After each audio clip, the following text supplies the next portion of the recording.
नमस्ते, मेरो भान्साघरमा हजुरहरू सबैलाई स्वागत छ। आज हामी एकदम फरक खालको नास्ता बनाउँदैछौँ।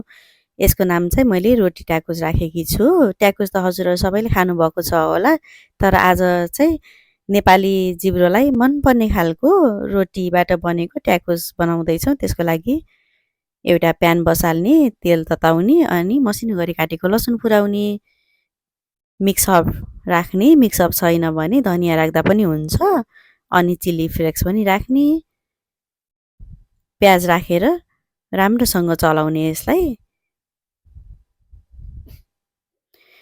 यसलाई धेरै ब्राउन गर्नु पर्दैन, ट्रान्सलुसेन्ट भयो भने हुन्छ। थोरै नुन राख्ने स्वादअनुसार। अब प्याज पनि रेडी भएको छ।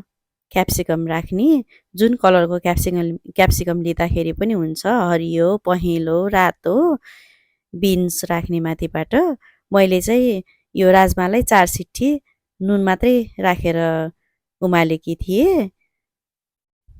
अब सबै मिक्सरलाई राम्रोसँग चलाएर रेडी गर्ने। यतिको भइसकेपछि हाम्रो मसला रेडी भयो। अब हामी साल्सा बनाउँछौँ।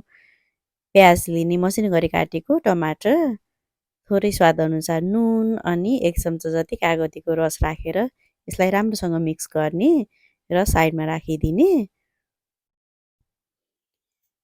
त्यसपछि एभोकाडोको पेस्ट बनाउँछौँ। एभोकाडो छ भने चाहिँ यो राख्नु होला, तर छैन भने चाहिँ नराख्दाखेरि पनि उत्तिकै मिठो हुन्छ। यो सबै एभोकाडोहरूलाई चाहिँ चम्चाले स्कुप गरेर एउटा प्लेटमा राखेँ मैले। यो घेरा फाल्न चाहिँ एकदमै गाह्रो के। अब यसलाई पनि स्कुप गरेर प्लेटमा राखेपछि एउटा फोर्क लिएर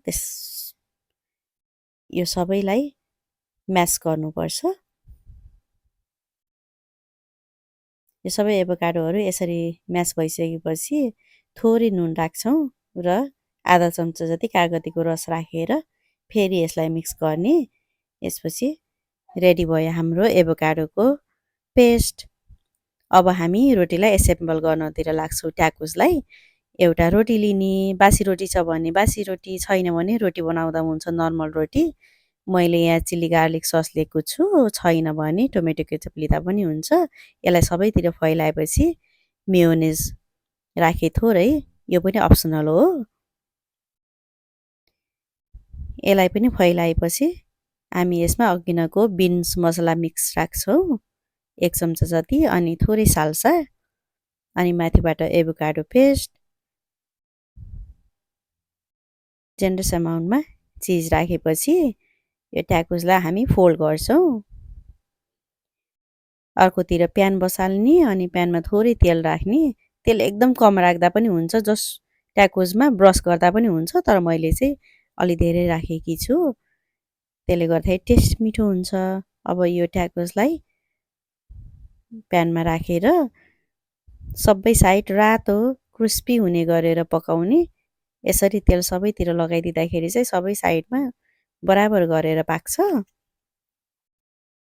हाम्रो एकतिरको साइड रातो भएको छ, फेरि अर्कोतिर फर्काइ पकाउनुपर्छ।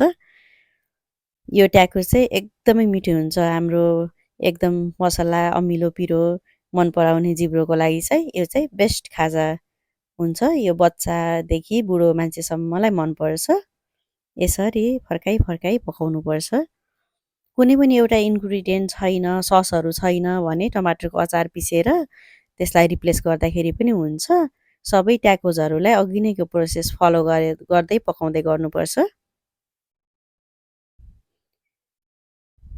यो बनाउनलाई लगभग 20 देखि 30 मिनट लाग्छ, इन्क्लुडिङ बिन्स पकाउनलाई धेरै टाइम लाग्दैन। यो ट्याकोसहरू सबै रेडी भइसकेको छ। मैले चाहिँ इन्जोय गरिसकेँ। एकदमै मिठो लाग्यो मेरो फ्यामिलीलाई चाहिँ। हजुरहरू पनि फ्यामिलीमा बनाएर सबैले इन्जोय गर्नुहोला है त।